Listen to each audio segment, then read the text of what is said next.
Hey guys, Maik Wiedenbach here. How to get bigger in your lats, that is. So today we're talking about what happens when a muscle lags, why does it lag, and how to make it better.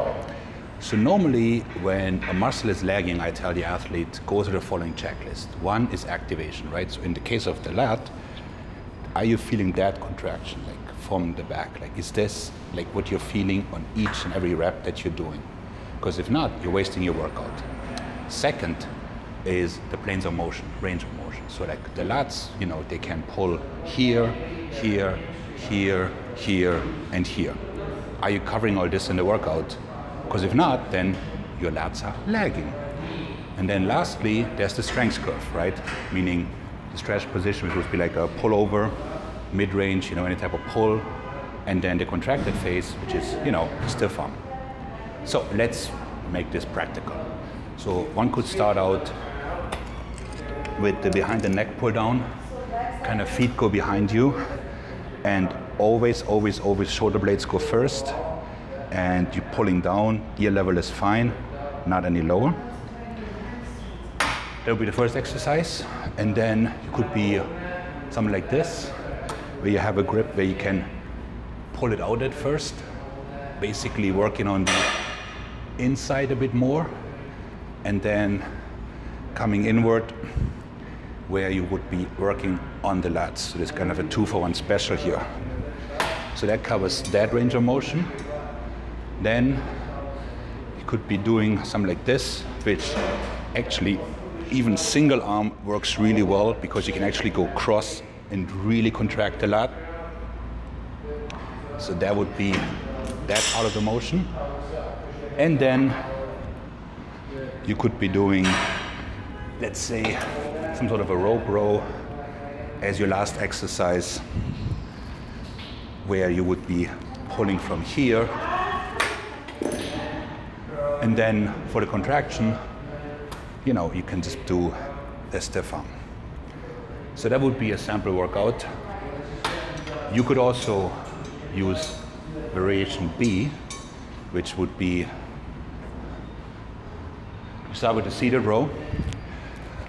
That could be done with an outward intention at first, and then drive the elbows back using the lats more.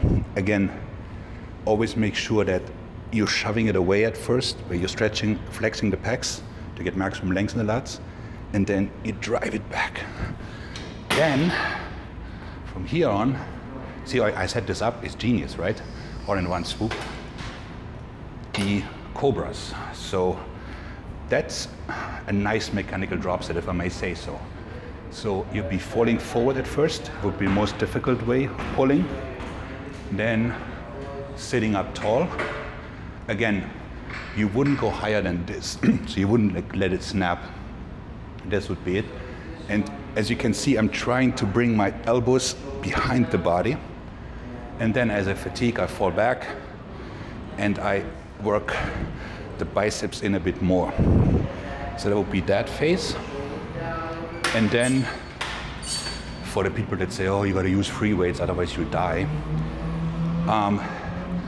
you can use the dumbbells. So what I was thinking would be like a very strict rear delt fly at first, and then you could be shorten it a little bit, where you're just shoving the elbows in, and then you could go even a bit wider into a row.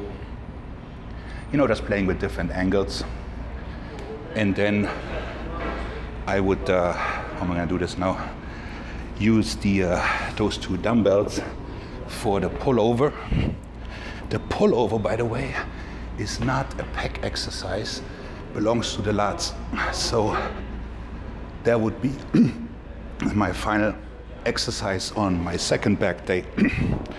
So that would be the basis, but then there are other ways to do more volume. For instance, since we're here, very often I have guys do, you know, flies, high and low, chest press, and then at some point you burn out. So for some active recovery, you could do what we did before, you know, and just add some more volume for the lats. Or you pick your strongest body part.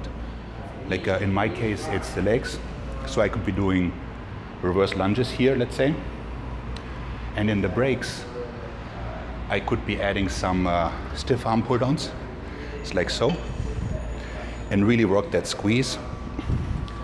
So this way, it wouldn't be so demanding on my nervous system, but I sneak another 4 to 5 sets during the week. And then after 5 weeks, I probably would switch around and pick a different focus. So, if a muscle is lagging, do the following. Am I feeling it? Heck, you know, am I able to actually contract it at will? Yes? Great. 2, what are the planes of motion? Are they all covered in my workout? Great. Do I work the strength curve? Do I only work the mid-range? Do I work the contracted phase, the stretch? Great. If all that is in check, add volume. And before you know it, huge lats. Maik out.